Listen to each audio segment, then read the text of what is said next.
La politique est toujours restée importante aux Français et on peut dire la même pour le département français d'outre-mer, surtout à La Réunion en ce moment.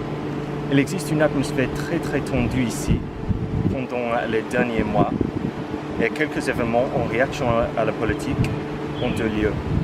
Mais qu'est-ce que c'est la cause de cette atmosphère tendue? Ça serait l'augmentation des taxes sur le carburant et les produits pétroliers qui va être imposée par le président Emmanuel Macron et qui va se produire au début de l'année 2019, en janvier. Le mouvement français contre cette s'appelle le mouvement des Gilets jaunes parce que les manifestants portent les Gilets jaunes quand ils manifestent. Le mouvement a commencé au début de novembre de cette année, mais les racines du mouvement sont un peu plus profondes. Et tandis que le mouvement s'est frappant tout au long de la France, il est très frappant à La Réunion en ce moment. Donc, en quoi consiste ce mouvement des Gilets jaunes à l'île de La Réunion? C'est un mouvement de protestation non structuré qui consiste des blocages routiers dans les grandes villes de l'île comme Saint-Denis, Sainte-Clotilde, Sainte-Marie, Saint-Pierre et quelques autres villes.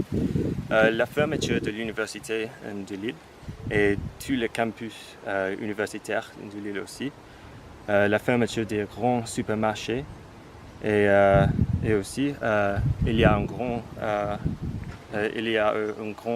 incendie dans un supermarché au Sacré-Cœur, une autre grande ville de l'île, qui était un problème économique et social en même temps. Et il y a quelques personnes qui disent que l'île a été paralysée par ce mouvement. Et il y a quelques incidents de la violence aussi. Par exemple, on peut compter vers 800 manifestants, policiers et automobilistes qui ont été blessés et vers 700 arrestations.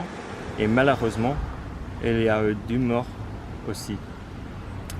Mais il va sans dire que la première semaine du mouvement était le plus frappant et le plus choquant pour l'île, sur le champ économique surtout, parce qu'on peut compter 500 millions d'euros de pertes de chiffre d'affaires sur l'île et 10 millions d'euros perdus à l'export de l'île.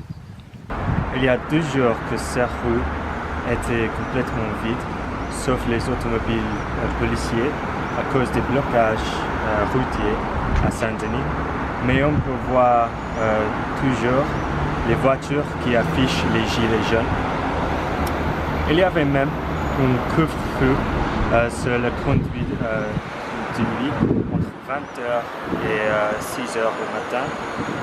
Le même couvre-feu était appliqué aux étudiants universitaires qui n'ont pas été autorisés à quitter le site universitaire. Maintenant, on peut voir toujours les hélicoptères au ciel qui surveillent la situation. En considérant que le taux de taxe sur le carburant a déjà augmenté cette année en mars, on peut comprendre pourquoi il existe un sentiment de colère tout au long de la France et des départements d'outre-mer. Mais la réaction de l'île de La Réunion était incroyable. Et pour cela, je dirais que la politique est une chose très importante pour cette île.